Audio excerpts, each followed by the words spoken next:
कोकणामधला कुणबी समाज आज एकवटलेला दिसतोय। विविध स्वरूपाच्या मागण्या समाजाचे नेते पदाधिकारी यांनी तहसीलदार कार्यालयाबाहेर देखील मोठ्या प्रमाणात जाम केलेला होता। मी त्याची बातचीत करणार आहे। नेमक्या प्रमुख मागण्या काय आहेत तुमच्या सगळ्या संदर्भात? सर, हे बघा, जरांगे पाटलांनी जो आंदोलन केलं त्या आंदोलनाला बळी पडून ह्या सरकारने आमच्यातला वाटा त्यांना द्यायचं कबूल केलं।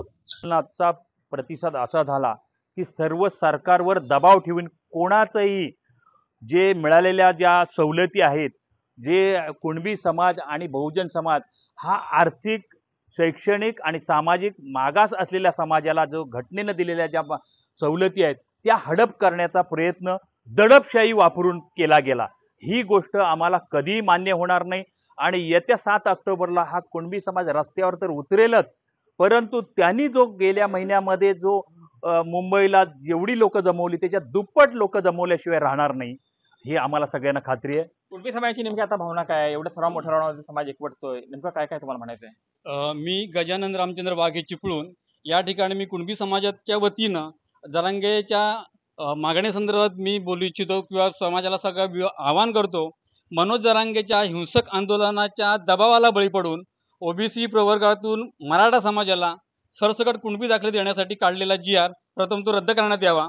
मराठा समाज राजकीय तसेच अन्य क्षेत्रात, राजकीय असेल, सामाजिक असेल किंवा हे सगळे तुम्ही एकवटलेले दिसतात, सगळे बांधव आहेत। नेमका काय काय तुमच्या मागण्या आहेत? अजून काय मागण्या आहेत? आमच्या नुसत्या तेवढ्याच मागण्या नाही आहेत, ज्या रद्द करावा ह्या आहेत, किंवा प्रलंबित ज्या मागण्या 100 पेजे अहवालामध्ये ज्या आहेत त्या अशा बऱ्याचशा जवळजवळ 50 मागण्या आम्ही आता निवेदन दिलं त्याच्यामध्ये समाविष्ट करून दिलेल्या आहेत आणि ह्या मागण्या मान्य जोपर्यंत होत नाही तोपर्यंत आम्ही मागे पाऊल हटणार नाही। कुणबीला मराठा म्हटलं जातंय, कुणबी मराठा काय आहे? जे फरक म्हणजे कोकणातला कुणबी आणि कोकणातला मराठा हा फरकच आहे। कोकणातला कुणबी ही जात वेगळी, मराठा ही जात वेगळी, परंतु कोकणातले मराठा सुद्धा कुणबी हे जात प्रमाणपत्र घेण्यासाठी सुरुवात झाले ह्याची आम्हाला माहिती मिळाली। त्याच्यामुळे एकच उपाय आहे, रस्त्यावर उतरणे हा एकच उपाय आहे त्याच्यावरती। किती प्रमाणात हे आंदोलन तुमचं आक्रमक होताना दिसेल? किती सगळा समाज आहे आणि किती वेदना आहेत समाजाला? हा बघा, कोकणामध्ये 52% कुणबी समाज आहे आणि पूर्ण महाराष्ट्रामध्ये 60 ते 65% कुणबी समाज आहे। जर हा संपूर्ण रस्त्यावर उतरला आणि मुंबईला गेला तर गेल्या महिन्यामध्ये जी परिस्थिती होती त्याच्या दुप्पट परिस्थिती राहिल्याशिवाय राहणार नाही, एवढी आम्हाला खात्री आहे। निवेदन दिलं होतं तुम्ही, निवेदनाला मोठ्या संख्येनं त्या ठिकाणी तुम्ही पोहोचलात, पण कर्मचारी त्या ठिकाणी दिसले, तहसीलदार नव्हते, या संदर्भात कशी भूमिका आपली? हे बघा, वास्तविक पहिली पूर्वकल्पना दिलेली असताना सुद्धा तहसीलदार साहेब सुद्धा या ठिकाणी उपस्थित राहिले नाही।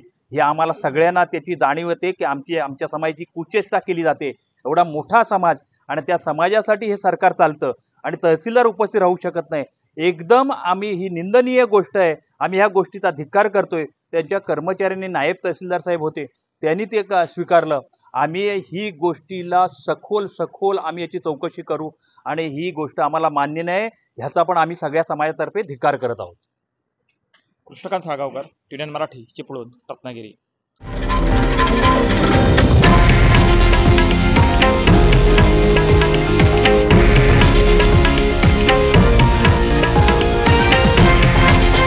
हे आहे देशातील नंबर 1 न्यूज नेटवर्क आणि आपण पाहत आहात TV9 मराठी, एकमेव।